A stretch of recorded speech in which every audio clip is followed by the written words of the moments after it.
Внимавайте вие, читатели и слушатели, роде български, които обичате и имате при сърце своя род и своето българско отечество и желаете да разберете и знаете известното за своя български род и за вашите бащи, прадеди и царе, патриарси и светии, как изпърво са живеели и прекарвали.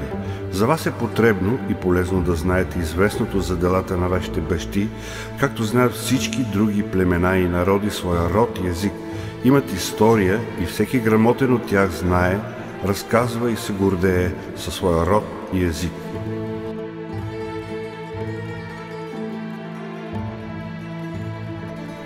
«250 години станаха, откакто с апостолска ревност отец Паисий Хилендарски пося словото на история славяно-българская.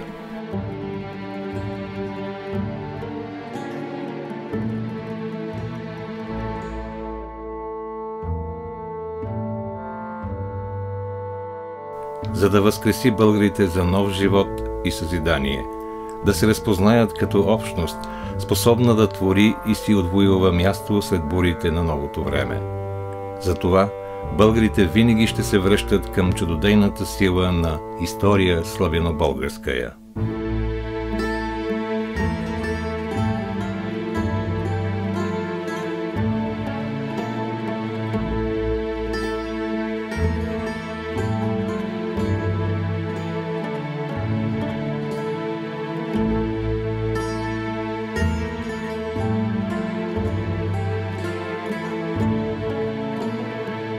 Паисий е всъщност примера, който при една много по-безпросветна обстановка, при една отчаяваща с обкръжението, с условията, с възможностите да намери опора в нещо, е могъл да изрази една оптимистична философия, без да идеализира, без да търси такива чисто субективни пътища, да покаже какво е истинския живот и какво е истинския път за българската общност. В самото време го посочва като най-добрия, като най-значимия, защото той успява да създаде текст, който да бъде еднакво комуникативен както за монасите и високообразованите интелектуалци на неговото време, така и за безкнижни хора, които са по-скоро са слушали, отколкото са чели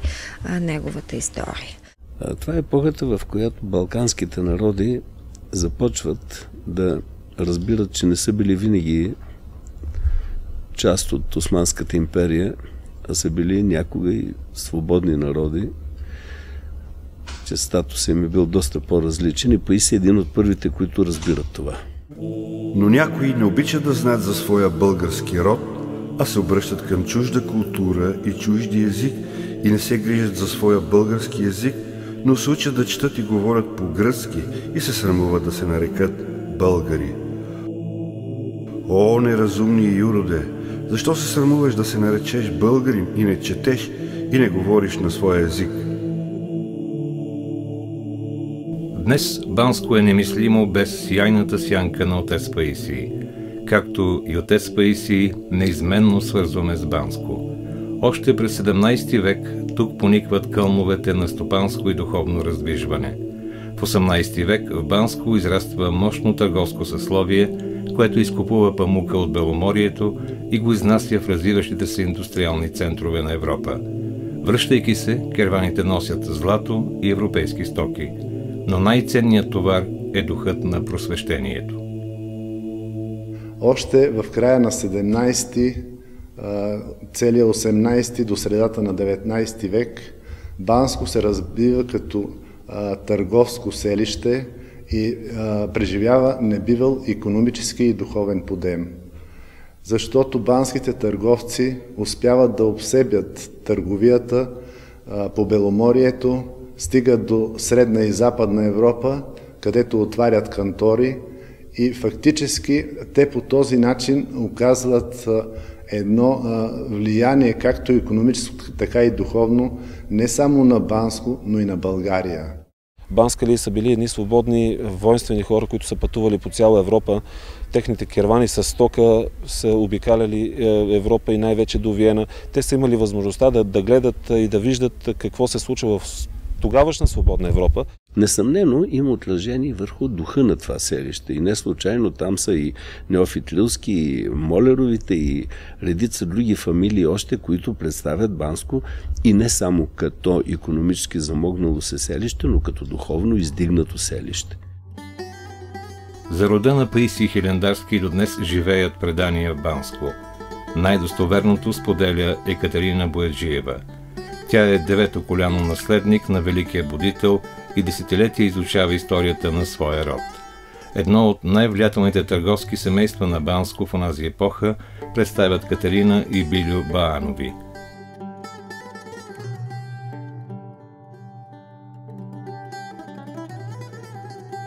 Те имат трима сина – Лазар, Вълчо и Петър. Билю Баанов издига внушителна двоетажна къща. Там дава покрив за метох на манастира Хилендар. Разкрива се и килийно училище. Най-големият син Лазар се замонашва в Хилендарския манастир. По-късно, с името Лаврентий, е ръкоположен за игумен. В послеслова на история славянобългарская Паисий пояснява. И я съставих в манастира Хилендар при игумена Лаврентия, мой роден брат от една майка и по-стара от мене. Той тогава имаше 60 години, а аз 40. Средният брат Вълчо продължава семейното поприще на Баанови и става един от най-мощните предприемачи по българските земи през 18 век. Хаджи Вълчо, както бил известен, прави изключително щедри дарения на светогорските манастири Хилендар и Зограф. В Хилендарската кондика е вписано: Лето 1756, ден 8 октомври, какво е дошел с брата си духовника Лаврентий, Кир Хаджи Вълчо, то обеща да ектитор и даде една капара грош, 300 за нихна душа и за нихни родители мертви. Много е важно, когато говорим за Паисий, да имаме предвид откъде идва той. От каква среда, от какво семейство, от какъв район, от какъв град или село. Въпреки така различни претенции и спорове, които се водят от много десетилетия около Паисий, около родното му място и година на смъртта му и така нататък, все пак безспорно е, че Паисий от Банско, имаме и Хилендарската кондика, имаме и фактите, че неговите братя Хаджи Вълчо и Лаврентий са от Банско. Напоследък много се спекулира и се пише по вестниците и не знам защо за родното място на Паисий, което това въобще като тема трябва да бъде забравена от всички в България. Банско е родното място на Паисий, това е факт. През 1660 година в един турски документ се споменава, че каза Разлог или Разложка котловина, вилает Самоков.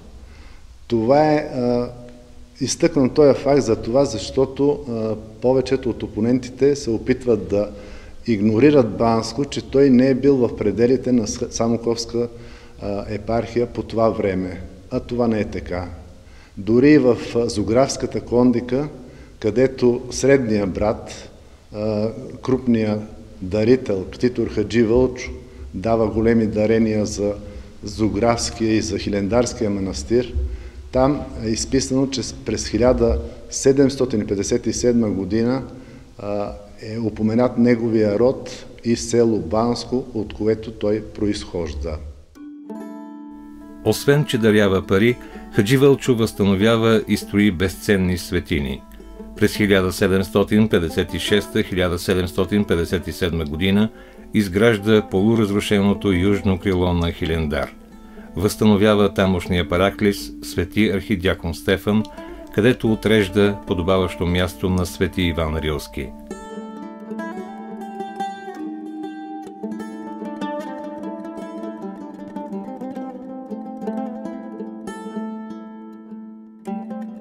Една година по-късно започва съграждането на порутеното източно крило на манастира Зограф. До днес то носи името Банска махала. На мястото на някогашния храм, издигнат от цар Иван Асен II, Хаджи Вълчо издига църквата Успение Богородично. Дълбоко отдаденият на вярата търговец преживява края на земните си дни в скита Черни вир край Зограф. Там оставя последното си благодеяние – храмът Рождество Богородично. От брат си Лаврентий Паисий получава духовното си наставничество. У брат си Хаджи Вълчо среща материалната подкрепа, нужна му да осъществи будителската си мисия. Може да се предполага, че младият Петър, бъдещият Паисий, добива началното си образование в келийното училище на Баанови, а приема духовно посвещение в Светата Рилска обител. По традиция, там негови съселяни и роднини са монаси и вземат високи санове в манастирското братство. Зад това предположение застават академик Петър Динеков, професор Велчо Велчев, академик Михаил Арнаудов и други. В история славянобългарска отец Паисий наставлява българите като човек, познаващ отблизо светата обител. От цялата българска слава, която толкова големи манастири и черкви имало по-рано в България, в наше време Бог оставил единствен Рилския манастир цял да съществува чрез молитвите на светия отец Йоан. Той е от голяма полза за всички българи, затова всички българи са длъжни да го пазят и да дават милостиня на светия Рилски манастир, за да не угасне голямата полза и похвала, която получават от Рилския манастир, чрез молитвите на светия наш отец Йоан, славния български светец. Свети Йоан Рилски прекарал в Рилската пустиня много години богоугоден и свет живот и претърпял много напасти от бесовете и свършил своя живот в тая пустиня и неговите мощи и досега цели и нетленни почиват в неговия манастир. От цяла България се стича народ да се поклони на мощите на светия отец Йоан. Банско стои на древния поклоннически път, свързващ Рилския манастир със Света гора. Векове наред по него вървят православните българи. Особено многобройни са банскалии и техни земляци от Разложката котловина. По този път преминава и младият Паисий. В Хилендар пристига през 1745 година. Паисий е на 23 години. Манастирът преживява опадък, тъне в непосилни дългове и междуособици. Паисий се посвещава на събирателска дейност, за да се подпомага Хилендарският манастир. С брат си Лаврентий донасят крупни суми и други дарения. От 1756 до 1758 година, когато Хаджи Вълчо върши ктитурските си дела, Паисий влиза в управата на Хилендар. Тъжестта му след братството нараства. По-късно е издигнат за проигумен. Разяждаше ме постепенно ревност и жалост за моя български род, че няма на едно събрана история за преславните деяния на първите времена на нашия род, светци и царе. Така и много пъти сърбите и гърците ни укоряваха, че нямаме своя история. Аз видях по много книги и истории написани, много сведения написани за българите. Затова положих много труд за 2 години да събирам по-малко от много истории. В немска земя повече с това намерение ходих. През 1761 година настоятелството на манастира Хилендар изпраща Паисий в Сремски Карловци, намиращ се по това време в Австрийската империя. Възлага му мисията да приеме наследството от починалия архимандрит Герасим. Тамошният митрополит Павел Ненадович предлага друго лице да поеме задачата. В препоръчителното писмо Хилендарската управа обяснява защо е определило Паисий. Проче, като заповядахте, избрахме предчестния проигумен во Христе, брат наш Паисий, и го изпратихме с достоверното наше писание, понеже наименувания от вас проигумен Исай отсъства цяла година като пратеник на манастира в Далмация, и този назованият проигумен Кир Паисий, който изпращаме с вярност и усърдие, нито най-малко не отстъпва на наименувания Кир Исай. Паисий получава наследството, но успява да върне и неправомерно изнесените хрисовули от Светогорския манастир. Той изготвя разписка на 21 май 1761 година, с която се задължава да предаде в Хилендар полученото. Документът е особено ценен, защото представя подписа поставен саморъчно от Паисий Хилендарски. По това време Паисий трупа сведения за своята история на българите. Той познава трудовете на големите старобългарски книжовници Патриарх Евтимий, Григорий Цамблак, Константин Костенечки и други.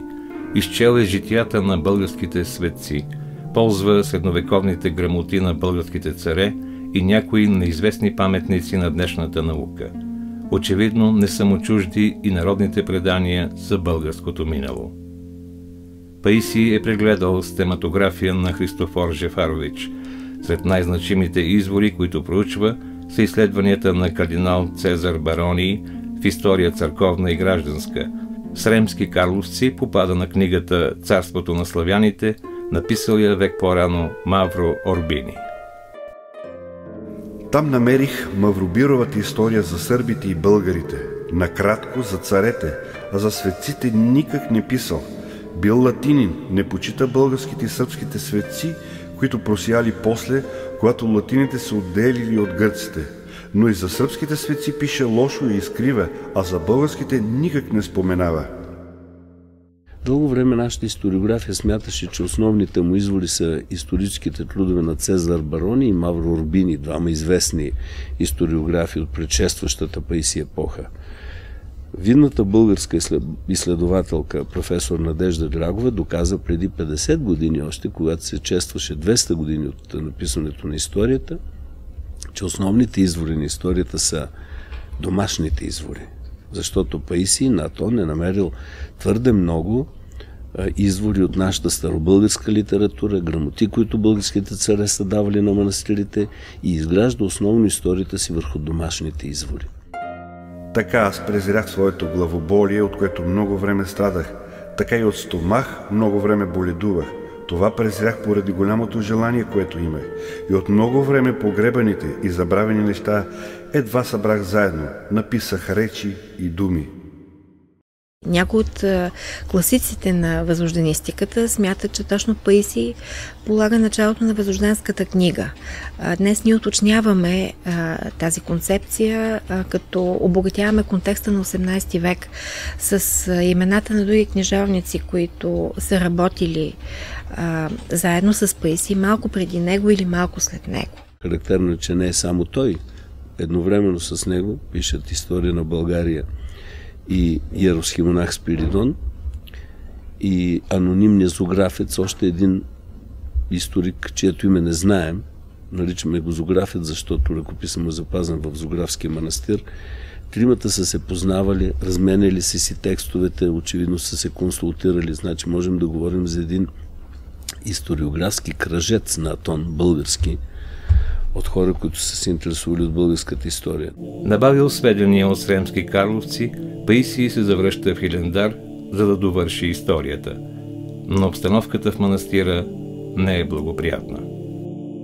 В това време Хилендар даваше данък на турците 3000 гроша и беше задлъжнял 27 000 гроша.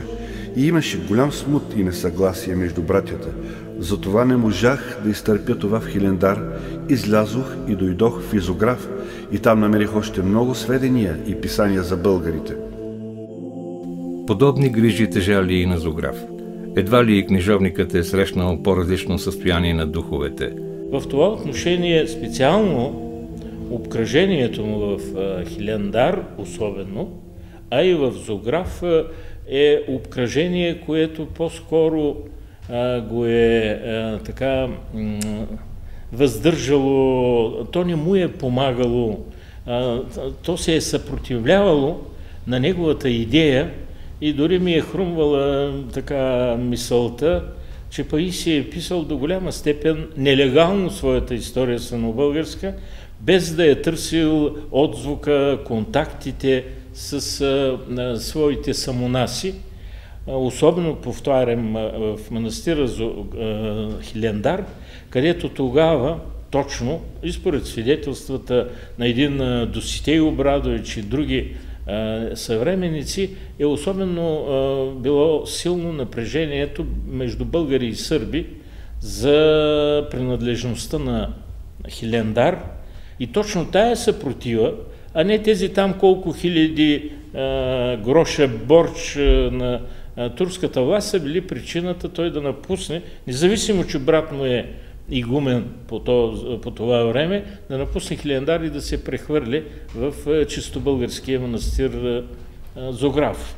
Наимало едно съществено предимство. В Зографския манастир вървели възстановителните работи, които поел Хаджи Вълчо. Братът дарител бил достатъчно опора, за да може за около година Паисий да издири нови материали и довърши своята знаменита книга «О, народа и царей, я светих българских и всех деяния и бития българская» и да заяви на своите сънародници. Така и аз ви написах подред това, което е известно за вашия род и език. Четете и знайте, за да не бивате подигравани и укорявани от други племена и народи.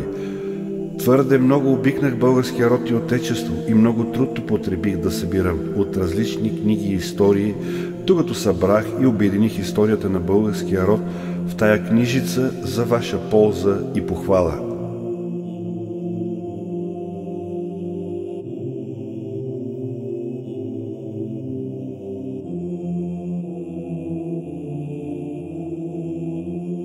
Прибавих и завърших казаните неща в тая историца в полза на нашия български род, за слава и похвала на нашия Господ Исус Христос. Не му подобава всяка слава, чест и поклонение с безначалния му Отец и пресветия, преблагия и животворящия Негов Дух, сега и винаги и във всички времена. Амин.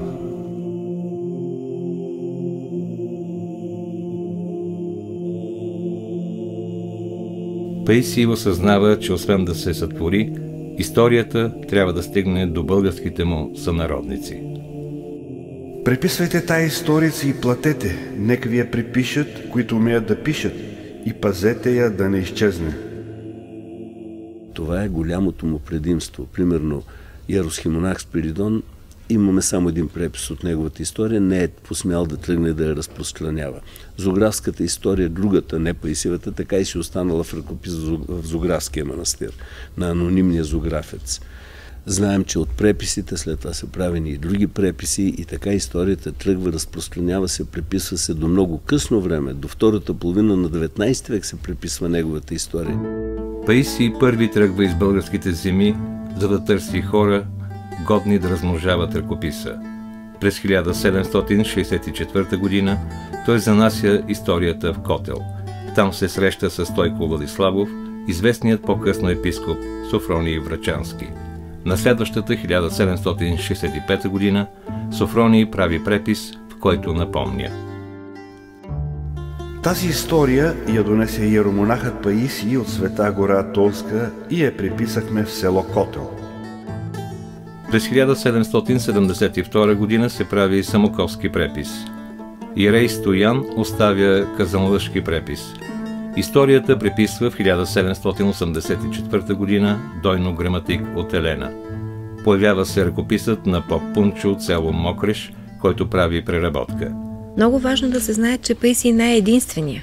И ако ние го честваме и говорим за него, то не е защото само той се е сетил да пише история на българите. Така че Паисий реално, с преписите, които остават с него, изпъква сред едно множество от други историографи, които също като него се опитват да намерят мястото на българите в културния свят на 18 век.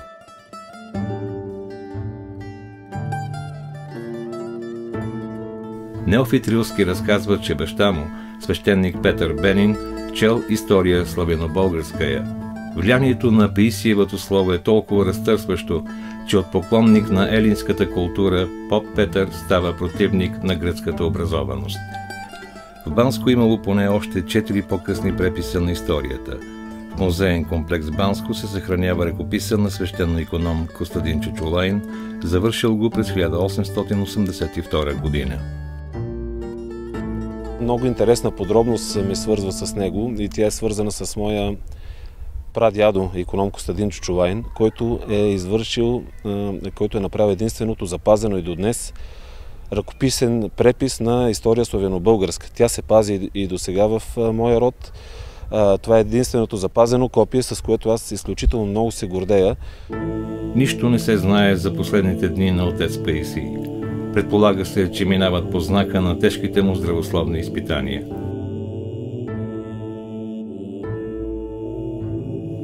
Паисий Хилендарски до последно полага грижи за делата на Хилендар. Продължава да събира помощи за манастира. Дори сведението, съобщаващо за неговата смърт, удостоверява, че той е правил поредната си дарителска обиколка. В лето Господне, 1773, прииде отец Амфим от Ампелино по смерти проигумена Паисий и предаде нам готови аспри грош и прочия вещи. Учените разпознават в Ампелино съществувалото някога селище до Станимака, днешният Асеновград. Въпросната бележка засвидетелствува освен датата, но и мястото, когато Паисий Хилендарски е починал. Дали е погребан там или другаде, остава загадка.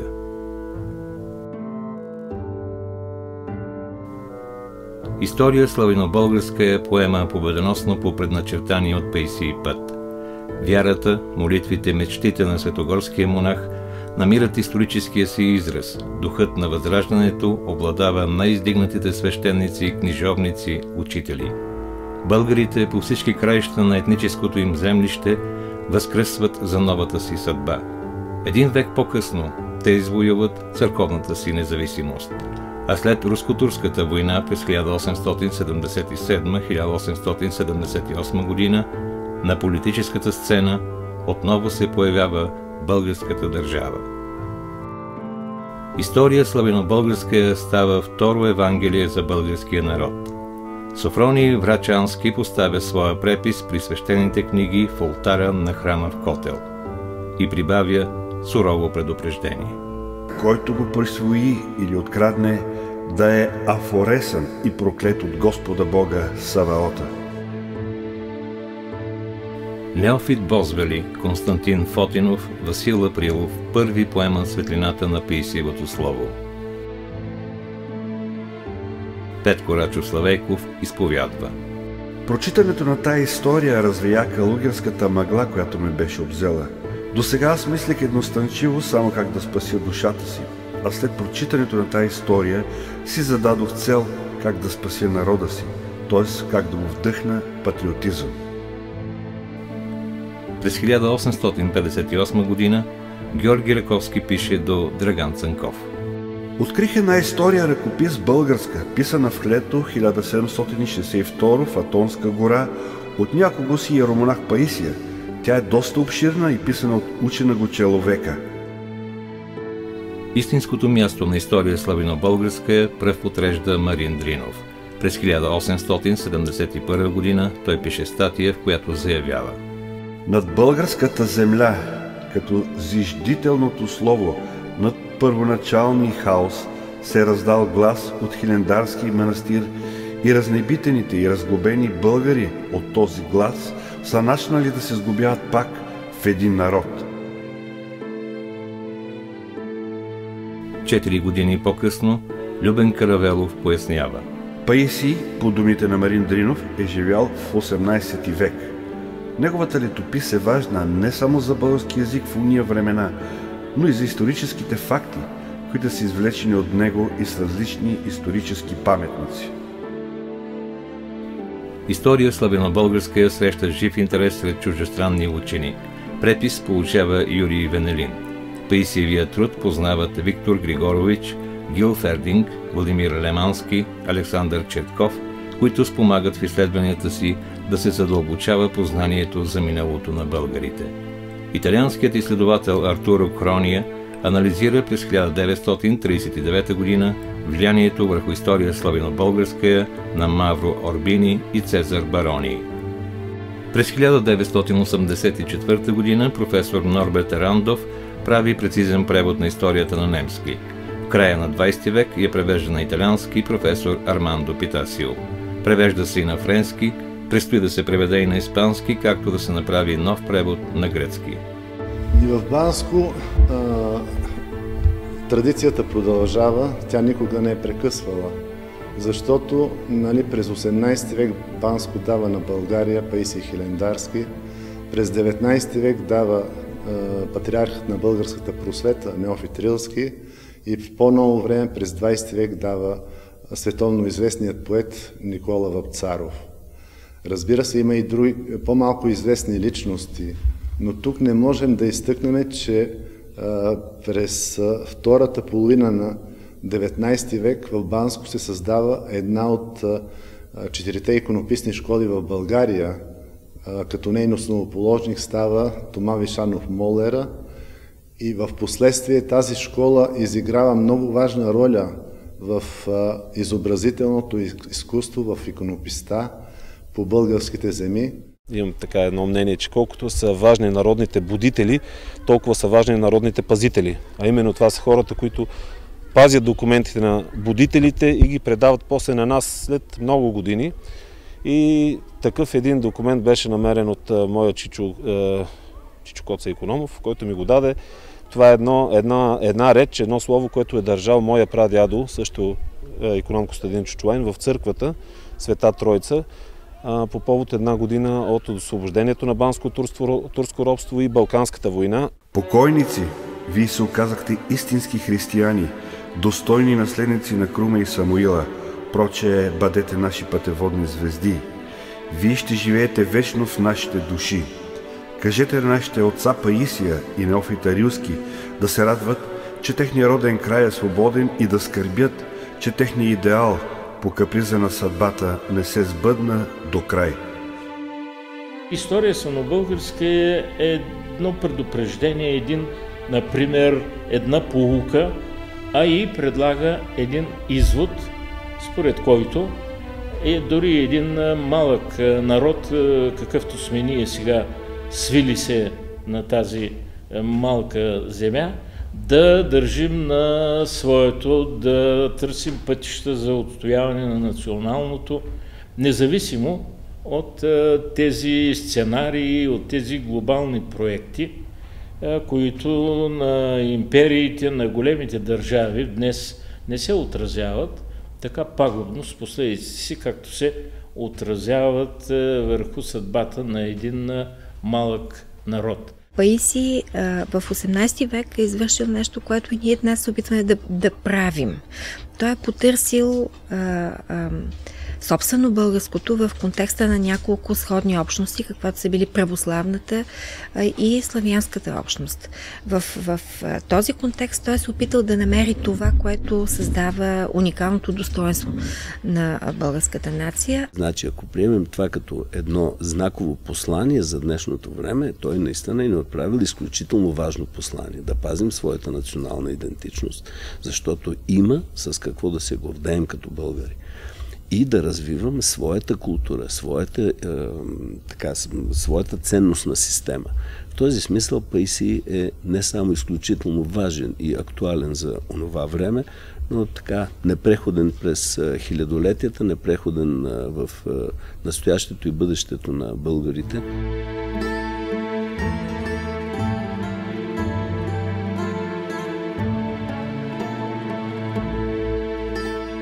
История славяно-българска я придобива особена сила днес, когато текат съдбовни процеси на обединение, на взаимовлияние, но и на национално обезличаване. Когато традиционните култури, в това число и българската, са поставени пред голямото изпитание да съхранят своята самобитност. Затова Паисиевото дело е светлина и дар, които дават опора и вдъхновение на днешните поколения да следват вярната посока на своето бъдеще, като българи и граждани на човечеството.